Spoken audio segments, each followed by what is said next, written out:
Lodi is so mysterious, and I don't think people like go deep into like the mysteries of Lodi, which is why I wanted to do this video. And I originally started looking up like the underground tunnels in downtown Lodi, and I couldn't find any information on that at all.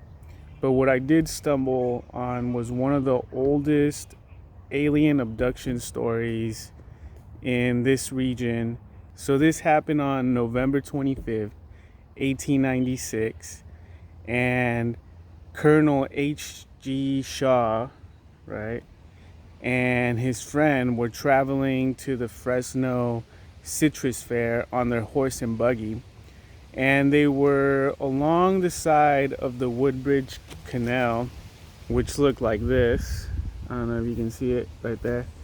So the canal looked like that. They were along the side of that, and their horses got spooked by something. They looked up and they saw 3 7-foot slender men with big eyes and a little mouth, and they were each holding a little box with a hose attached to them, and they would breathe out of the hose every now and then. These are the descriptions that H.G. Shaw and his friend gave. And is it really so crazy to believe? You know, like, it sounds pretty ridiculous, but you know, I was looking after that. I became a little bit interested, and I started looking up like UFO stuff in Lodi, and I didn't really find that much. I found that this is what they think the aliens look like. Okay. I also found out that people in Lodi were talking about it on what's happening to Lodi. They had somebody asked, "Ever seen a UFO?" Somebody immediately answered yes a few times. "No, but I have seen 2 ghosts." Yes, multiple times, and multiple witnesses, all in Lodi.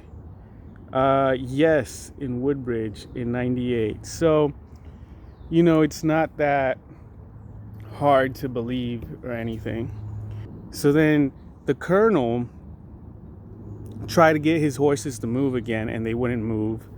And being the brave veteran, Civil War veteran that he was, he went up to these beings and he tried to communicate with them.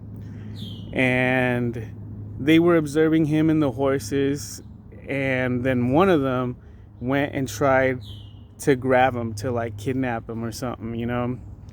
And but something about their biology, like they weren't strong enough or something, and they couldn't lift the colonel up, but they were light enough where the colonel lifted one of them up, and the being had like these primate type feet and was able to hold on to the ground and not get lifted up all the way by the colonel.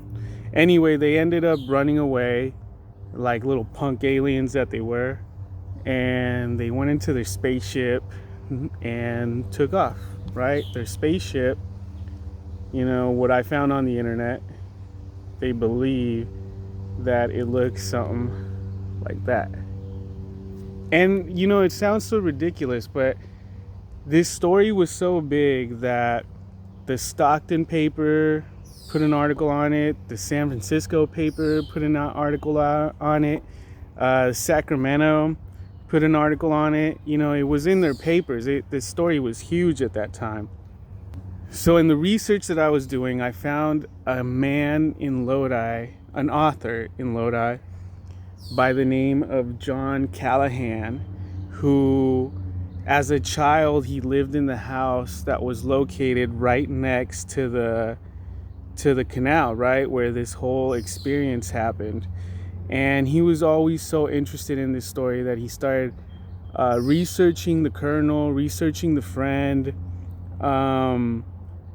trying to find as many newspaper articles on it so that he can know like the full story behind it. And he wanted to know, like, did he make it up? Did he not make it up? And everything he found showed that him and his friend were like honorable uh, people in the community. They had a great reputation. Making something up like this would really hurt their reputation, so there's no reason for them to lie.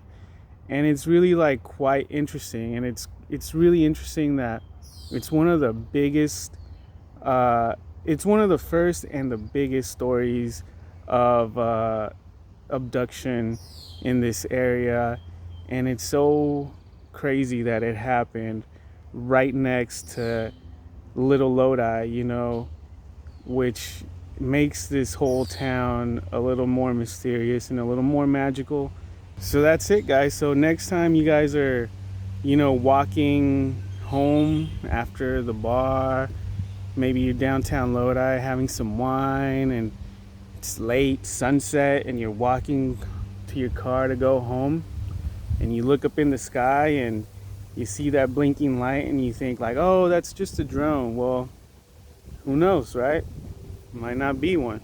It might be what Colonel H.G. Shaw saw, and maybe they're coming for you.